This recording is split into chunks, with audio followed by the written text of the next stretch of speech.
โอเคขั้นตอนต่อไปแมนเฮาใส่เมาส์ของเครื่อง DVR นี้คลิกขวาก็จะไม่เห็นเมนูของเครื่อง DVR เนาะ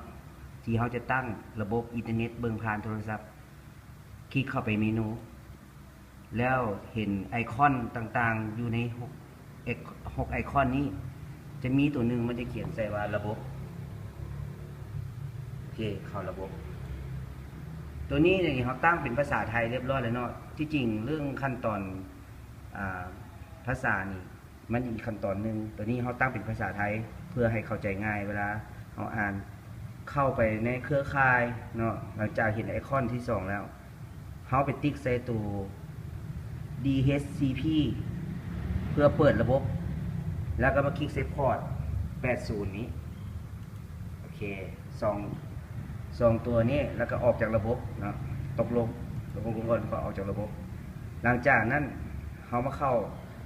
คลิกออก2เทื่อเนาะจะมาเจอไอคอน6ตัวคือเก่าจากแต่ก่อนนี้เขาเข้ามาในระบบเนาะตัวนี้ออกมาหมดแล้วมาเจอตัวนี้จะเป็นข้อมูลของ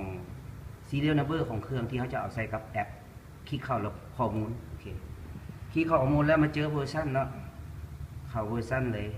เข้าเวอร์ชันหลังจากเวอร์ชันปุ๊บมันจะเห็น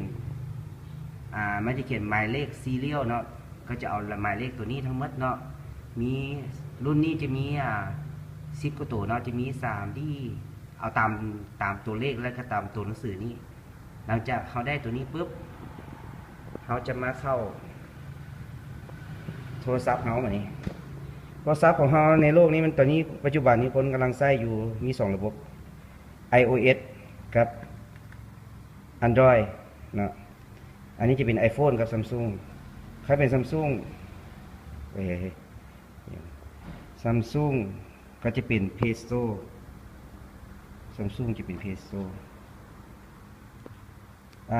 เข้า Play Store จะดาวน์โหลดของแอปพิมพ์ใส่คำว่าเปลี่ยนภาษาเนาะ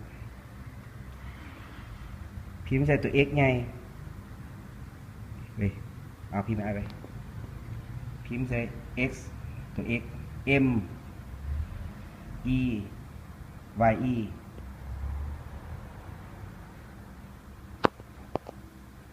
โอเคหลังจากพิมพ์ชื่อของแอปที่เขาจะดาวน์โหลดมาใส่กับโทรศัพท์แล้ว X M E Y E ก็คลิกไปเชิดซอกหาโอเคมันจะเป็นรูปลักษณะเป็นแบบนี้ X M E Y E เป็นรูปไอคอนแบบนี้เนาะเป็นแอปของโทรศัพท์ที่เขาจะใส่ของ Android หลังจากนั้นปุ๊บ